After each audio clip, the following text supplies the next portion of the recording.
Hello and welcome to the Red Menace, bringing you the latest and greatest of stories live from the red carpet at the Academy Awards 2020. We're in the future. What?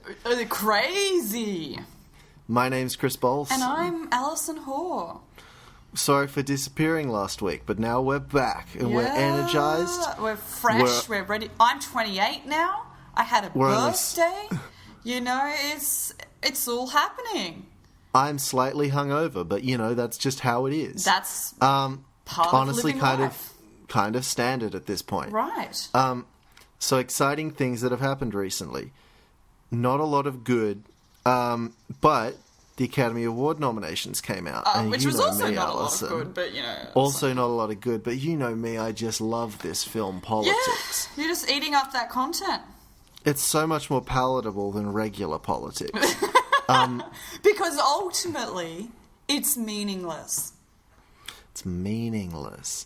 Although I think that's not true this year, because yours and my favourite actor was snubbed for the Best Leading Actor category. I am, of course, talking about Adam Sandler.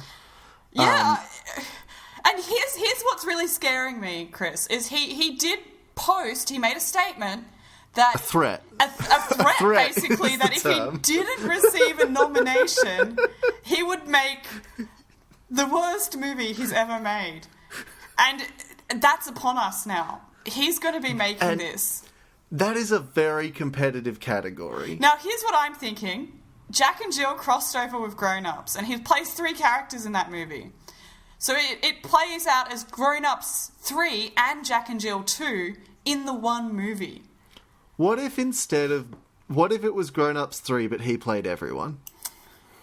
So he played the Rob Schneider, the Chris Rock, and it's racially insensitive, as is his way. Of course, because he didn't get an Oscar nomination, so he's gonna So fuck it, I guess. He wears a fat suit for Kevin James that's at least 5 sizes bigger than Kevin James actually is, because we know his entire comedy shtick is that Kevin James is fat, so that's... You know. Here's the difference between him and all of his other compatriots, his compadres. Sure. Compare, like, Adam Sandler to Rob Schneider or Kevin James. The difference is Adam Sandler is actually quite talented. Yeah. He's just deeply, deeply lazy. Yes, that's... It's true when you see him in anything that he wasn't, like, the in charge guy. of. And you see him, like, back in the day when he was, like, a fresh young man, like... making his first comedy content. Like, okay, it's pretty bad in the same way that all movies from the 90s are bad, but like, it's okay. Entertaining. It's pretty... Like, Happy Gilmore is like a funny, pretty funny movie. There's some effort put in. Yeah, but now he's just, like, making money hanging out with his friends, and I respect that. Yeah, but the he's difference like, well, look, is... my friends are not talented in this case. The difference is... If anything, it's like a charity. It is a charity. He continues giving them acting work, knowing full well that they have no talent. Because that's the thing, both Kevin James and Rob Schneider, who really are the nadir of this whole...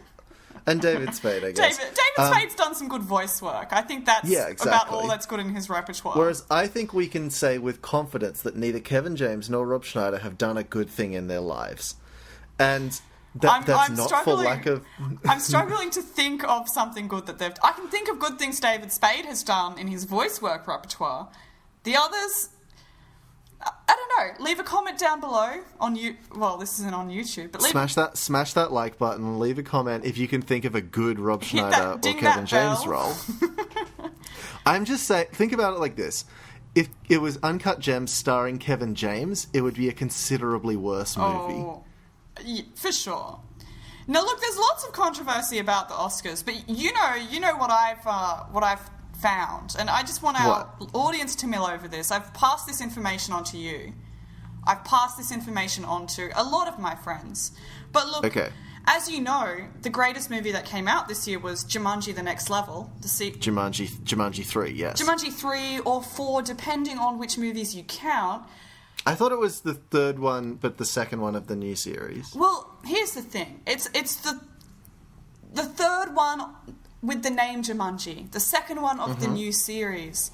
Oh, you're saying Zathura counts as a Jumanji movie. Here's the thing. Jack Black counts Zathura. And he says it's Jumanji 4 that we've got. So whatever it is, whatever the latest Jumanji installment that came out, on Rotten Tomatoes has a fresh rating of 71%. Okay, good on you, Jumanji. Yeah. It's a sequel. It's pretty solid. For whatever it is, second, third, or fourth, it's a pretty good number. I feel like it's higher than most fourth movies. Yeah. You know, a certain other movie that came out that got a lot of Oscar nominations, called Joker, got 69%. So... Can I just say, I watched that movie... What I'm implying here is that Jumanji is at least as worthy of an Oscar as Joker. Here's what I'm going to say about that. A, you're not wrong. Because Joker, I would argue, has a similar level of depth. Probably, yeah.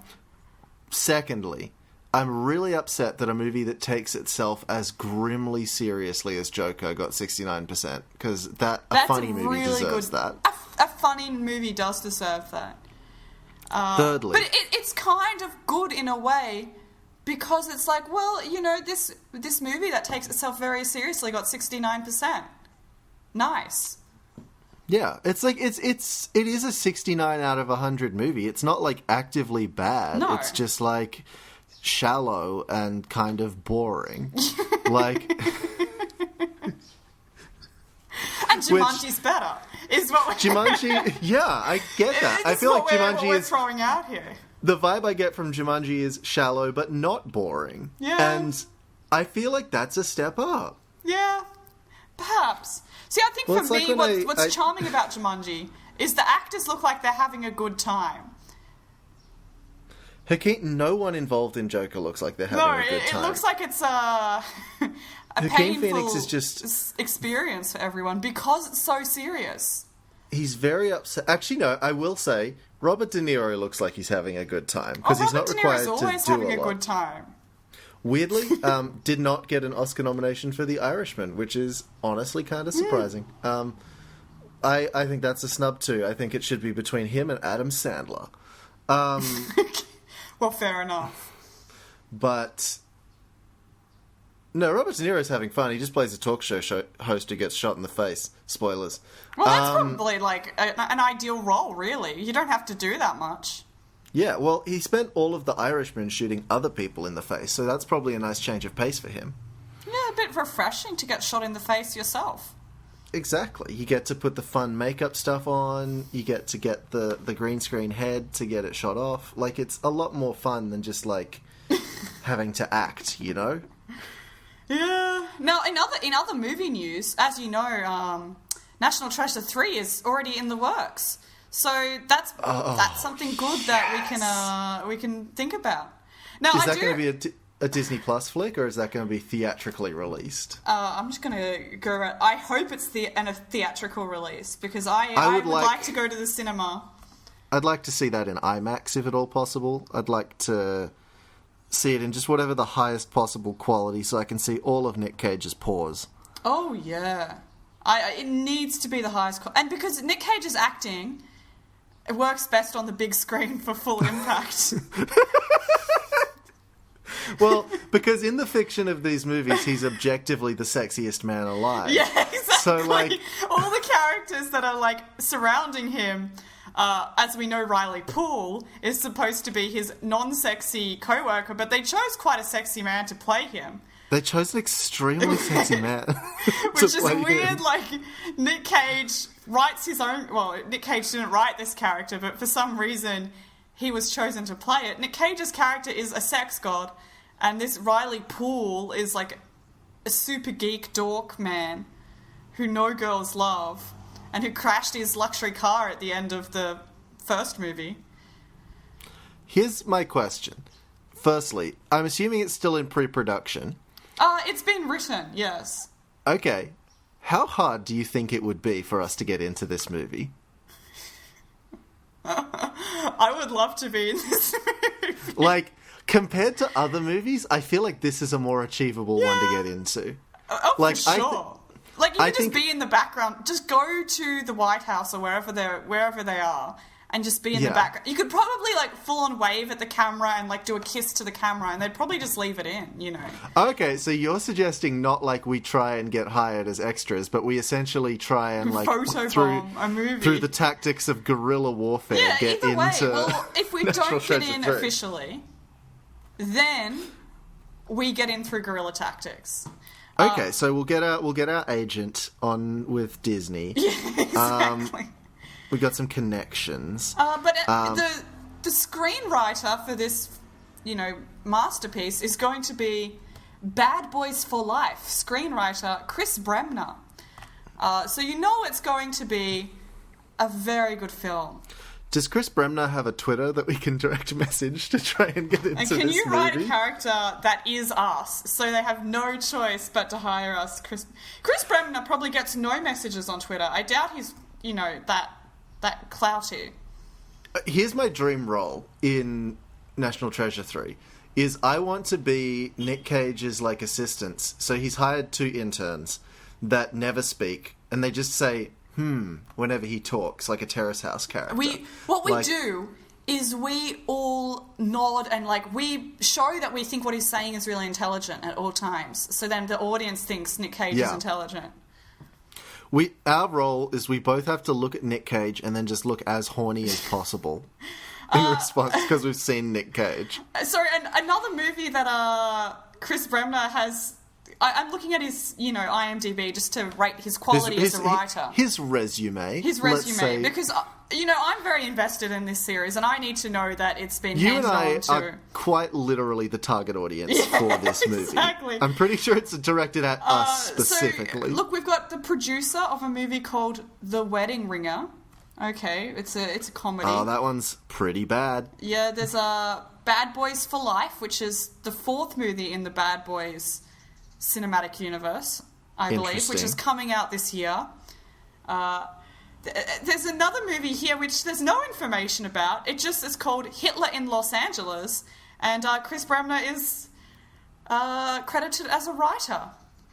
Now that one's piqued my curiosity, because I think that sounds like it could be the subtitle for, like, National Treasure 4, because, like, just hear me out. It's like The Mummy. Hitler gets reincarnated out of a tomb or whatever. So we're bringing in some supernatural elements into the National Treasure cinematic universe now. Not gonna lie, Alison, I forgot that it didn't already have them. Well, that's okay. I mean, I wouldn't be surprised if they did just decide to randomly shoehorn some supernatural elements in.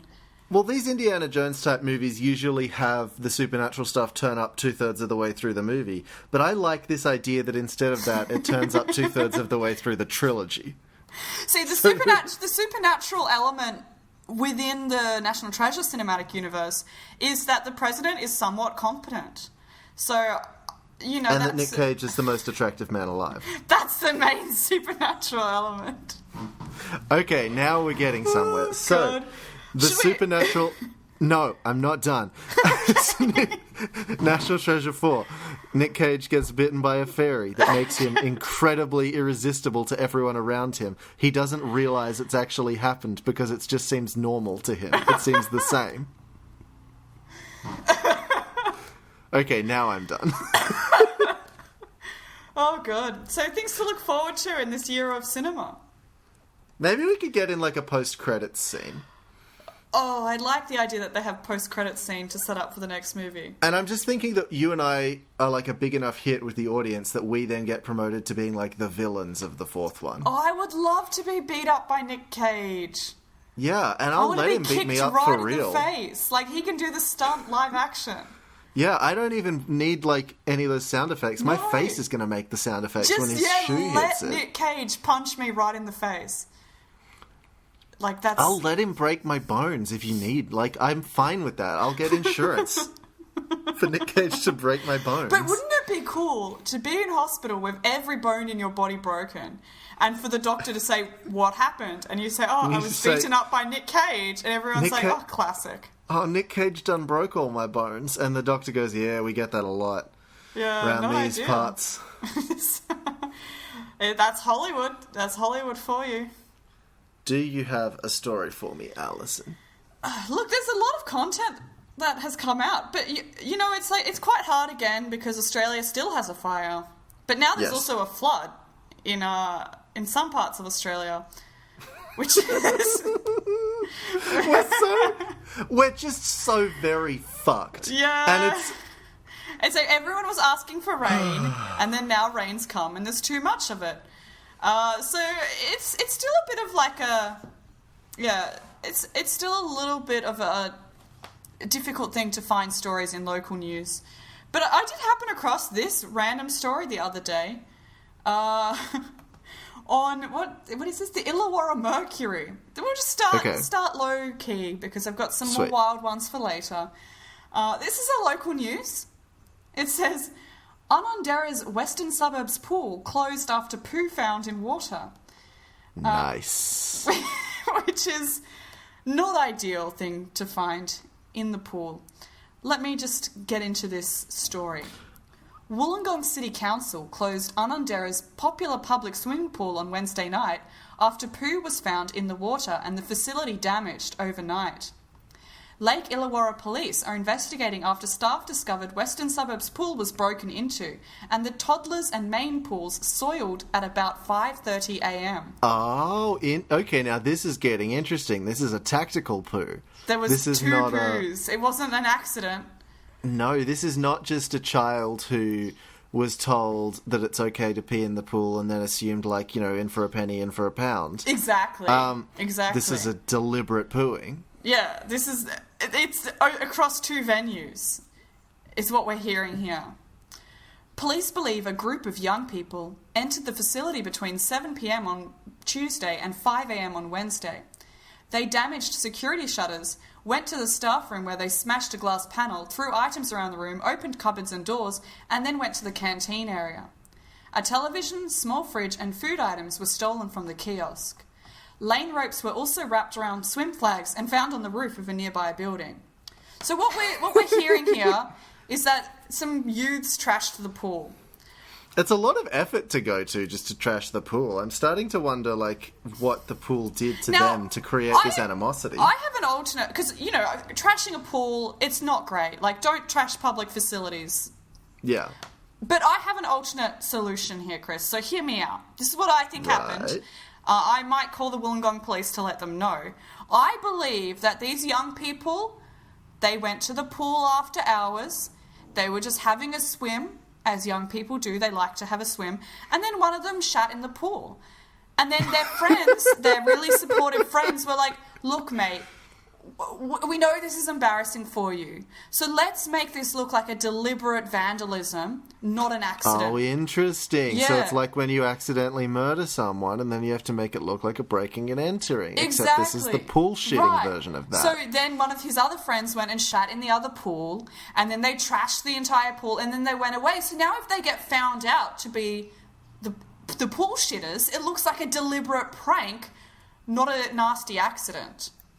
I'm very into this concept because of the dynamic of the friendship group. Like, I like the idea it's a very supportive group of friends. That Derek pipes up and he's like, guys, I shot in the pool. I shot myself. And all the other guys, instead of being like, oh, Derek shot in the pool, they're just like, oh no, Derek, are you okay, Derek? Is there anything we can do to help you, Derek? And then Derek's like, yeah, I need you to make it look like it was a crime or like a robbery. Yeah, then they all rally together to support their friend and help him through this hard time so he's not embarrassed. Now they're all closer as friends, just like all of the people at the pool are closer to disease. Well, the pool has been emptied. Look, this story, reading through it, it did remind me a lot of the best show on Netflix, which is American Vandal. The series 2 with the poo crimes. So I think we should get those filmmakers to cover a real poo crime as well. Interesting. Yeah. I want to know where they can go. So I have not watched this show, first off. It's very good. I'm sure. The first season was about drawing dicks on stuff, right? Yes. The second season was poo crimes. Poo crimes. Where can they go from there? Because they've got to keep escalating. Real life poo crimes. Okay. They're taking American Vandal the mockumentary series into the real world to make it a documentary series, to do a question about, like, the intersection of reality and fiction. American Vandal Season 3. Come and see. New criminals, new crimes in the real world. Real felons, real turds. Exactly. So it continues on, and it's just the police talking about, like, oh, do you have information about these criminals? Wollongong Lord Mayor Gordon Bradbury has urged anyone who might have seen suspicious behaviour near the pool to come forward. Like someone shitting in it. If someone saw that. For example, a suspicious behaviour of someone pulling their pants down and squatting with their bum perched above the pool is a suspicious behaviour that you might have seen. It would be very suspicious. Yeah, well, I mean, there could be some other things that they're doing. They could just be allowing the cool breeze to penetrate them, or they could be pooing in the pool. Alison, that's the nastiest thing you've ever said. I couldn't think of a nice way to say that. Can I bring you a story? Yeah. That is, I'm opening now. So this one was given to me by, I don't remember. Let's just assume Marianne, because it's normally Marianne. Thanks, Marianne. If it wasn't Marianne, then thanks, Marianne, anyway, for being a regular supporter of the show. Actually, maybe this was sent to me by one of my colleagues. Anyway, so this is from the World News Daily Report. That sounds like a real legit news service there. Hawaii. Scuba diver hospitalised after his penis gets stuck inside giant clam. What were you doing? What was he doing to have that happen? I will explain in a moment. Oh no! The poor clam. A scuba diver is being hospitaled at Kau Hospital on the island of Hawaii after he inserted his penis into a giant clam while recreational diving. Why did you do that? What did you think was going to happen? It gets so much fucking better. Oh dear. Sean Madison, 22, was transported to Kau Hospital after suffering from severe breathing complications, vomiting, extreme swelling, and low blood pressure. Doctors believe physical contact with a giant mollusk may have triggered his allergy to seafood and exposed him to high levels of arsenic. What are you doing? So many bad choices have been made in this few sentences. Okay, so I'm going to send you the link to this because when you look at the clam, you will start to maybe understand what his thought process was. So if you could just look at the image at the top, please. Okay, just give me 2 shakes of the lamb's tail. Of the clam's tail. I don't think there's anything that's going to really help me to understand the thought process here. I mean, I do know what a clam looks like. Okay, well, this one has, like, it looks a lot like a vagina. Sure, okay. I am seeing the picture that you've sent You're seeing through. the resemblance. But is it normal to just go around sticking your appendages in holes in the ocean? Like, is that something that people regularly do? I mean, I don't know everybody. Not to me personally, no, but, it might be... I personally have never done that. I'm not big in the scuba diving scene, so it might be a thing for them. Madison, 22, whose condition has stabilised, said he inserted his penis inside the clam as a prank to impress his friend, Thomas Meyer. Why would Thomas be impressed by that? It's an excellent question. It was just a joke at first. My friend was filming, so I wanted to impress him and put my dick into the clam. But then it just wouldn't let go, he told reporters. The amateur diver also admitted he was still hungover from the night before and had consumed GHB and ecstasy, which impaired his judgment at the time. It didn't hurt or anything. It felt warm and cozy inside the clam, but I was afraid my oxygen reserves were getting low, he admitted. So he got drowned by this clam that he tried to fuck. After eventually releasing himself from the clam, the young man later developed a severe allergic reaction and was rushed to Kau Hospital. Dr. Smith admits it is his first case of its kind he has seen in his 22 years of practice. Well, I would hope so. I would hope that the doctor isn't regularly seeing, these occurrences. Allergies to seafood are fairly common and usually occur after ingestion of fish or shellfish, not after sexual intercourse with shellfish, he told local reporters. Which is a delightful sentence. It's good to hear that this isn't a common occurrence. Because also, I was a little suspicious about World News Daily Report. And it does turn out that it is not a real story. So, what? No, Alison. Yeah, thank you, Snopes.com. Look, Damn it's it. disappointing and also relieving at the same time. It's relieving to know that there aren't scuba divers going out there penetrating mollusks on the ocean floor. No. Mollusks can sleep soundly for another day. Damn it. This is what Snopes has to say. In March 2018, well-known satire site World News Daily Report.com... no, this is embarrassing for me. But here's the thing. This website is very strange. Published a fake news article about a scuba diver who suffered a severe allergic reaction after he got his penis stuck inside of a giant clam.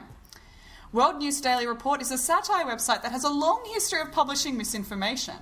The site, which appears to have a slight fixation on bestiality, as evidenced by their previously published stories about humans sexually assaulting octopuses, alligators, orangutans, and gorillas, carries a disclaimer in the footer, apparently. Okay, well, I didn't read that. But that's okay. In my defense. That's all right. Look, it is a great story, and I wish it was real, but also I'm glad it's not real. I will say this. Firstly, apologies for exposing everyone to that, and it's a great sign. Fake news, it's a real thing. I'm a dumb shit. Thirdly, what are they satirizing? I don't know, because this is the thing, and this is the difference between satire and bullshit, is that satire, there has to be some kind of well, okay, here's the thing. I searched on Snopes, worldnewsdailyreport.com, and look, here are the stories that pop up that World News Daily Report have written, which have made it onto Snopes. Was a New Zealand farmer arrested for selling sheep as sex slaves? Did a Greenpeace activist get his arm bitten off after hugging a shark? Did a woman sue a Paris park after an escaped hippo tried to rape her? Democrat principal defecates in front of students during Pledge of Allegiance. That one I like, actually. FBI seizes over 3,000 penises during raid at morgue employee's home. I'm not sure, what is the... Here's the thing, and this either says something about me or something about the world at large today. That all seems normal to me. I hear those and I'm just like, yeah, that's believable. It could happen.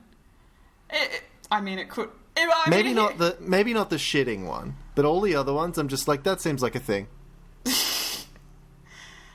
Oh gosh, I went onto the homepage of World News Daily Report, and look, they do have a certain genre of stories that they like to put. Colorado hunter claims he was sexually assaulted by a Sasquatch. Huh. That is, who writes these is the question. What's in their economy section?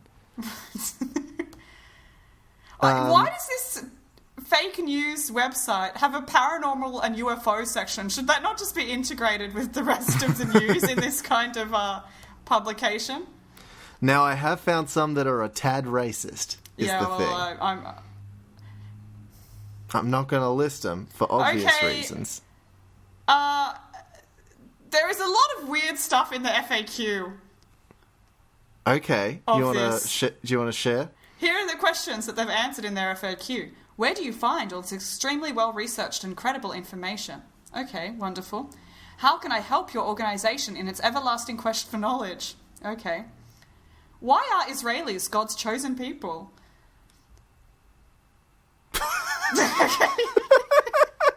Fuck. It's actually kind of funny. A weird satirical news site.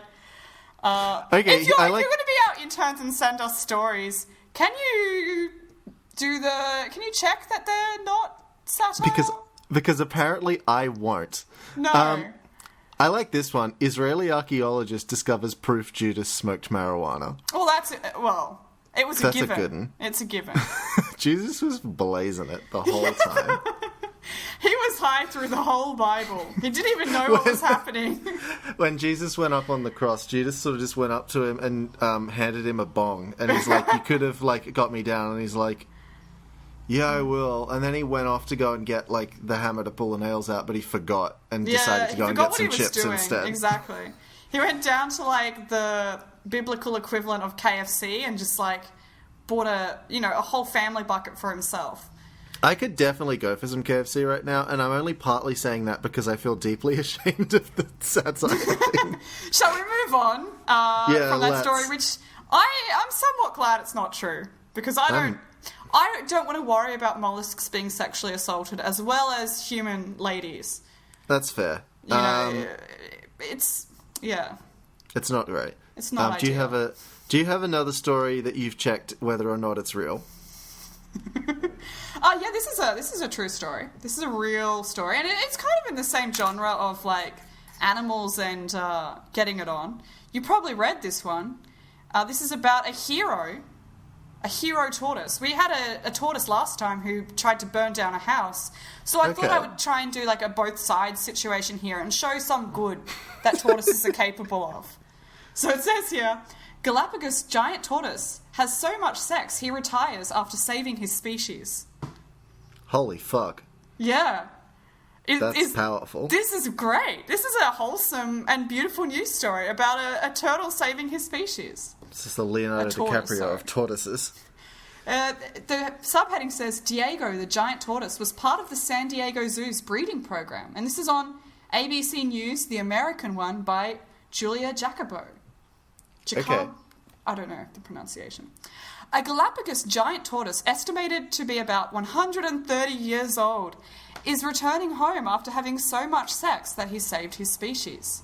Holy shit. Diego, part of the Chelonoidus hudensis species that lives on Galapagos Island of Hispaniola, was one of the tortoises brought to the US between 1928 and 1933 and was later placed in the Charles Darwin Research Station for protection after the species was declared critically endangered in the 1960s, according to San Diego Zoo. Diego spent 30 years at San Diego Zoo's breeding program before he returned to Ecuador in 1977, joining his fellow tortoises at the Charles Darwin Research Station. Ecuador's Environmental Ministry announced Friday that it decided to end the 40-year captive breeding program on Hispaniola Island, demonstrating the recovery of habitat conditions and of the tortoise population, according to the Galapagos Conservancy. So this tortoise, if my maths is correct, has spent 40 years of his life breeding. So, firstly... Yes. This sounds like the plot of an extremely niche porn. Well, yes, sure. Secondly, this is a weirdly inspirational and positive story, and I want to be the one to direct the movie adaptation of it. Oh, absolutely. This could be a great movie adaptation. It ticks all the Oscar boxes from the last few years. We can make him a talking animal if we want. If you want to go that way. But it can even be, they're even down with animals fucking now. The Shape of Water won a few years ago, and that's a horny fish movie. And there's a human involved in that interaction. This doesn't have any humans involved in the interaction. It would be more palatable. So I think we're obviously going to make this movie, and it's going to be shot like The Irishman. We're going to de-age the tortoises and stuff like that, so that it all works. Take away some of the wrinkles from his neck. Make him look 90 years old, not 130 years old. The plot goes for 100 years, so like we're going to need to do a lot of CGI this work. This guy immigrated to the United States somewhere between 1928 and 1933. He's been in the United States for a long time. I'm thinking... So the obvious thing to do would be to just have a fully CGI tortoise, but I don't like that. No, that's disgusting. We want a real tortoise. Because all of our CGI money has been spent on de-aging things. Yeah, that's our whole budget. Here's what I'm thinking is we do the tortoise just with its mouth moving like Marmaduke. Like puppetry. Yeah, and that's how we win our Academy Award for Best Picture. Do you want to know how many babies this Diego has procured, I suppose? Sure. It says Diego the giant tortoise helped to save his species by procreating 800 tortoises. That's a considerable number. That's a considerable number of offspring. And it's got a picture of him, and it's just like his tortoise neck sticking up, and he looks very proud of himself for being a daddy of 800. That's really sweet. Good on you, Diego. Here's what I'm thinking is plot-wise, it's like he has all of this tortoise sex, but it's just like meaningless to him. But then he meets one tortoise and he's like, oh, but with you it's special, and falls in love with that tortoise. Yeah. But he has to make the sacrifice and continue to have sex with other tortoises for the good of their species. And she understands that. And it's like really, it puts a strain on their relationship, but she knows that Diego is saving the species. But at the same time, it does bother her, so they can't be together, and it's sad. And then actually, because, like, you know, we have to have a big bad villain in this film. And the big bad villain is, you know, when he goes from San Diego Zoo and he gets moved to the other breeding program, he's no longer there with his lover.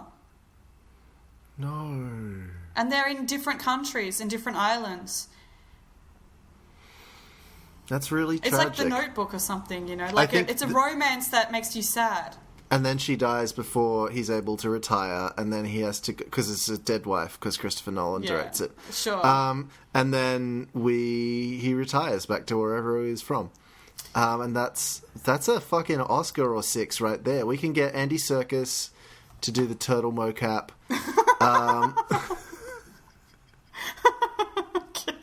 Sure, that's good. Yeah. It's going to be by far the most sexual role Andy Serkis has played. Yeah, I would. Like, Gollum, he don't fuck. He has the sexual energy of a tortoise. So I think it works well. What are we going to call this? The tagline is... I think we should just call it Diego.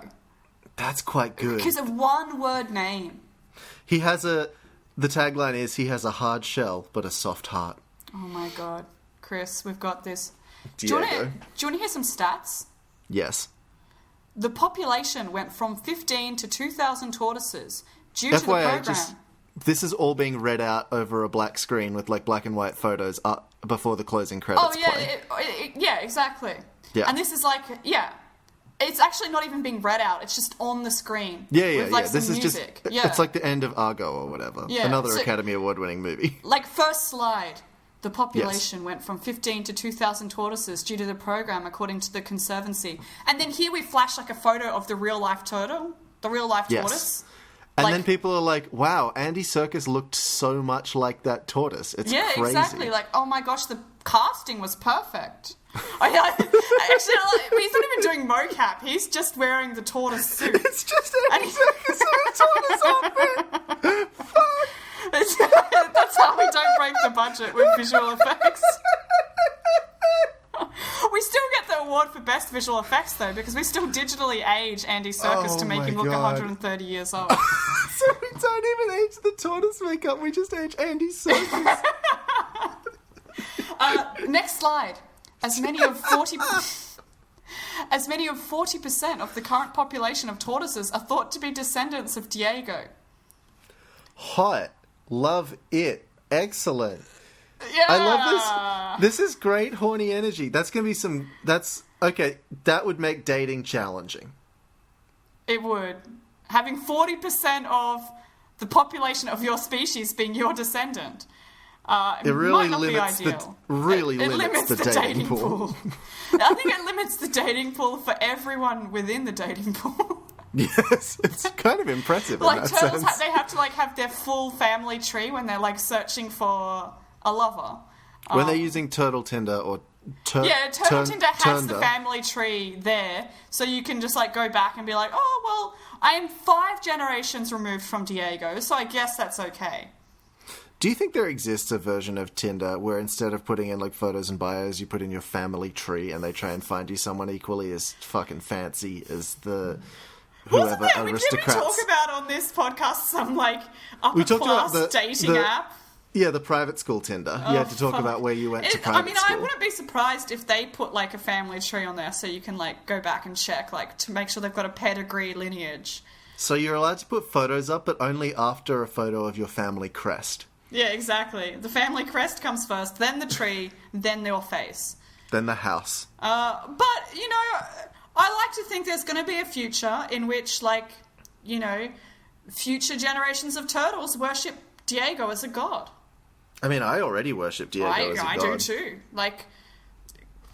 Applause for Diego. Diego's got some moves, my god. Diego saved his species. That's more than we can say for humans who continue to maybe not be saving our species at this Humans, time. the sinful beings that we are, we just have sex to not, save species. And I think that's a waste. We're not saving our species. I think we need to... People are only now allowed to have sex if there is some sort of net positive that comes out of it for the world. So if you're, say, doing an environmental fundraiser where you're like, I'm gonna get my fuck on if I'm allowed... If you donate, $1,000 to me. That's acceptable. I'm gonna breed some children to build a solar farm in the desert for us. Yeah, exactly. And then we're going to okay, great. Then we'll dispose of the children. It's like the woman who was selling nude photos to raise money for the bushfires. That was genuinely very good, good that's content. Wonderful. And I think she personally made more money than Amazon gave. Is that what am I correct in that? That's correct. Yeah. Yes. One lady selling nude photos on the internet was able to donate more money than the man himself. I'm just saying that Jeff. I think she needs to be an inspiration to us all, and we need to weaponize our sexualities to use them to better the world. Absolutely. Diego, nude photo girl, they're doing the good work. So we'll be selling some of Diego's nudes on TeePublic. See, the problem with this though is I'm fairly certain all tortoises are nude. So, we're going to have to... Well, no, the shell will be removed. Oh, God. And they'll just guts are, spilling. There's just so many nipples under there. Oh, no. Well, it's what cats should have been, I suppose. Yeah, exactly. Oh, dear. Do you have another story? Yeah, let me see if there's a real story. No fake news this time, Chris. Okay, this one's real, and this one's funny. Okay, that's good. So this one's, again, a different scale than we usually do, but this is very funny to me. Okay. So this is from junkie.com, music website, or a culture website. Yeah. Despite a desperate campaign, Justin Bieber was beaten to the #1 single by a viral TikTok rapper. Oh, God. Everything in that is bad. You might not know Roddy Ricch by name, but if you spent any time on TikTok in the last 2 months, you'll have heard him. The 21-year-old Compton rapper's track, The Box, taken from his album Please Excuse Me for Being Antisocial, is not even an official single yet, but thanks to a viral... Jesus Christ. But thanks to a viral dance challenge on the app, it's now been propelled to the #1 position on both the Billboard Hot 100 and the Hot Rap charts. He's the first artist to hold both spots simultaneously since Drake within My Feelings in 2018. Jesus Christ. There's not much to the challenge. TikTok has bounced around to the box's spiky beats, and it doesn't seem to have been engineered for virality at all. There's no catchy lyrics to repeat ad nauseum. There's no synchronized dance to copy. Unlike other viral hits like Drake's In My Feelings, there's no distinctive meme format to the box. It's just everywhere. Okay. But this is the bit I like. Rich now has another string to add to his bow. He just blocked Justin Bieber's comeback single, Yummy, from nabbing the Billboard #1. Well, sorry? Justin Bieber named his single Yummy? Yes, he did. What? I'm clearly out of touch with popular music because I feel like I would have already cringed at a single called Yummy. But this is news to me. And this is no mean feat, considering the desperate campaign that Bieber had implemented to help it clinch the position. Among other things, he attempted to start a TikTok dance challenge, which he joined the app for that purpose. I don't think it works like that. He posted numerous pictures of random babies to his Instagram. He encouraged his fans to get a VPN to stream the track in the US. Sorry, Chris, can I just ask, why are babies involved in this Yummy? I don't understand. I haven't watched the video. Does Justin Bieber eat babies? I hope so. Okay. And tried to make a meme out of an image of him falling off a unicycle. You know the world is going strange places when Justin Bieber is a boomer. Right? When, like, youths are saying, okay, boomer, to Justin Bieber. Also, Rich seemed to acknowledge Bieber's desperation, jokingly tweeting to his fans to stream the track. So he tweeted, "Stream Yummy" by Justin Bieber. But I'm going to just read some more stuff that Justin Bieber has done to try, essentially begging people to listen to his song. So he posted a series of Instagrams. Also, their babies like eating things, I guess. # Yummy. But then the song has like sexual overtones, so it's a weird choice. He also posted a series of Instagram stories where he was like requesting stream Yummy on Spotify, stream Yummy on Apple Music, let's get it to #1, buy Yummy, and gave like specific instructions for what everybody should do to help him get the #1 single. If you want the #1 single, Justin Bieber, there's a simple thing you can do. Get BTS to be on your single. That's all you need to do. That's how you succeed in pop music. You just put a BTS in there and then you can become the #1. It's just like the man has had like 3 #1 singles in the last few years. Like it shouldn't be that hard for him, but this is genuinely really sad. And he's not old and he's not unattractive. You know, he's a young man. You should be all over this. That's how you got famous off the internet to begin with. But his song's just not yummy enough, and it got destroyed. And that brings me so much joy on such a base level. I have no problem with Justin Bieber. I think he makes great music. I just love seeing, like, something organic that just sort of spun up out of the internet being bizarre beat this, like, corporate pandering. I think that's genuinely wonderful. And I do like seeing Justin Bieber being a boomer. You know, and being out of touch with the... Justin Bieber, at his ripe young age, is still out of touch with the youths, because the youths have just got such a wildly different culture at this time that even Justin Bieber is not keeping up with them. Justin Bieber is just starting to tweet about, like, oh man, there's so many genders now, I just can't remember all of them. Does anyone else think that we get taxed too much? I think we should # lower taxes. Next tweet by Justin Bieber is... him saying, "Don't you think young people are too easily triggered these days? Watch my Netflix special coming out called Triggered." I can't believe these Hollywood elite liberals who are just coming to pandering to us. And then like he just builds a huge Stream following. Yummy by Justin Bieber.